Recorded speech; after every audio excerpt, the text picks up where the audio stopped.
সবাইকে শুভ নববর্ষের প্রীতি ও শুভেচ্ছা জানালাম। আশা করি সকলের বছরটা ভালো কাটুক। দেখতে দেখতে একটা বছর তো চলেই গেল, আবার একটা নতুন বছর চলে এলো। আমরা যতই 1 জানুয়ারিতে আনন্দ করি না কেন, পয়লা বৈশাখের আনন্দটা যেন অন্য রকম, তাই না? আর এই বছরের প্রথম দিনে কোনো রকম ব্লগ আপলোড করব না তাই ভাবলাম একটা ছোট্ট মিনি ব্লগ আপলোড করা যাক। সন্ধ্যার সময় কাজকাম সেরে আমি আর রায়ান বসেছিলাম একটু খেলা করতে। রায়ানকে বললাম আমাকে একটা হামি দাও, সে কপালে ছাড়া হামি দেবে না, তাই সে কপালেই হামি দিচ্ছে। আর এখন এখানে সে বসেছিল আর আমার সঙ্গে পুটুর পুটুর করে গল্প করছিল।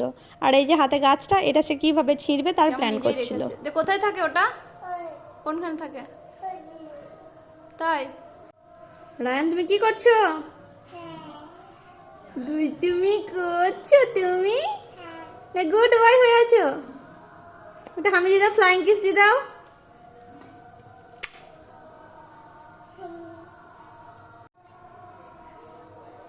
দেখো দেখো কেমন দুষ্টু, দেখো দেখো দেখো দেখো কে আছে এরকম দুষ্টু, টেবিলের উপর উঠে বসে থাকে। কার বাড়িতে এরকম ছেলে আছে? সোফা আছে, এই সোফায় বসা বাদ দিয়ে কোথায় বসে আছে দেখো, আর টেবিল থেকে সব ছুঁড়ে ফেলে দিল।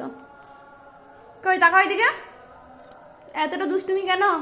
সারাদিন কতটা দুষ্টুমি করো? কত দুষ্টুমি করো সারাদিন? সব টেবিলের উপর থেকে নিচে পড়ে। এবার বলছে যা। বসার জায়গা টেবিলটা না সোফাটা? তাহলে ওখানে বসছো, বসার জায়গায় গিয়ে বসো। কত ভদ্র ছেলে নয়?